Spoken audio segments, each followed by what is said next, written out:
Ramadan has now ended, and it's one of the oldest celebrations in the world, but it looks a lot different from how it began. Over the past month, millions of Muslims have used technology as part of the way they celebrate the holy month. That includes Snapchats in Mecca to other apps that help you eat well during fasting. But have they brought the Muslim community closer together and increased engagement in the holy month, or do they serve as a distraction?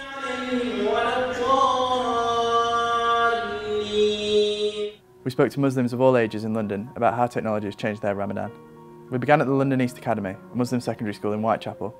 With 92% of 13 to 17-year-olds online daily, and nearly a quarter of teenagers saying they are online almost constantly, we're expecting to hear these Year 10s are heavy users of tech during Ramadan. Not to say that social networks are not a good thing, that they can help you with your Islam, because there's good sheikhs and there's like the dawahs and everything on there. But like, you can do more stuff for yourself if you're just like reading Quran, praying. The pupils also told us about how social networks promote dialogue between non-Muslims. We know about it, so they'll like ask me about it, and I'll talk to them about it, and it actually kind of just like jogs my own memory of what Ramadan is all about. This was the experience of many Muslims we spoke to. Here's Yura Sheikh, a 20-year-old working in the entertainment industry. I actually think it brings Muslim communities and other communities together. It's just interesting to see people creating like really funny memes on Twitter, for example, like Ramadan, let the real Hunger Games begin. That was quite funny.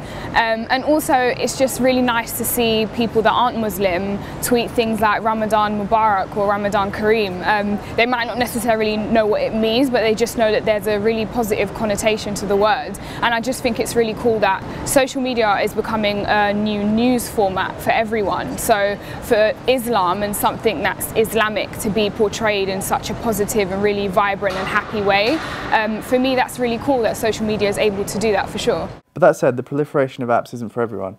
Yura believes it can be a distraction. To be honest, I've heard about a few apps that are used during Ramadan, but I've never personally used any, simply because it's been something that I've been growing up on since I was 10, so I don't really need any kind of help with organisation or nutrient kind of log or whatever it may be. I kind of just do it, just because it's something that I've been used to.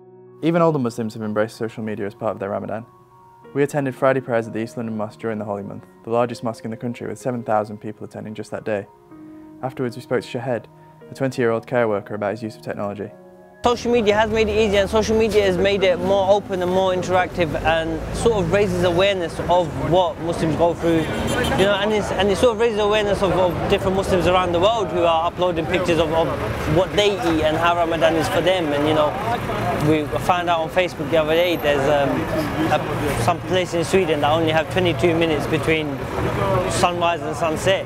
Do you see? So I mean, it increases knowledge as well, raises awareness, and especially in these times, it helps for Muslims to sort of be out there on the social media platform. Father of four, Abu, agrees. He believes Ramadan-specific apps have made it easier to observe the month. I use some apps like Ramadan timetable, what time to break iftar, what time, the times of prayer is very, very important. You've got to get the prayers. In terms of, that's the key thing I'm using the app for this year. The East London Mosque reflects the opinion of its congregation. Salman Farsi is the Media and Communications Officer at the mosque, and he pioneered the mosque's app. The app development for the East London Mosque, it came out of the need kind of arose out of a necessity from the congregation. We were aware that smartphones had kind of taken a precedence in people's lives, and everybody was using apps and technology around them for different purposes. So we realized there was a need, and we kind of just looked at what would somebody want from an app, especially from a mosque. Salman also believes that apps can help those Muslims who feel marginalised by a Western culture that they feel doesn't always cater to their beliefs. You do need specific apps tailor-made for certain communities, and so if you can have apps for, let's say, for a Muslim like myself, I can't just go into any high street restaurant and eat. I have to ensure that the food is halal, and so sometimes it's challenging for me to find a halal restaurant somewhere on the high street. So if we had an app that tells you, okay, these are all the halal places within your vicinity, then that would be quite useful, and I'm sure someone's working to develop that. Ramadan and technology isn't just reflected on social media or apps, but also on a practical level. To run Friday prayers for 7,000 people is a huge operation which requires huge amounts of technology from servers to cameras.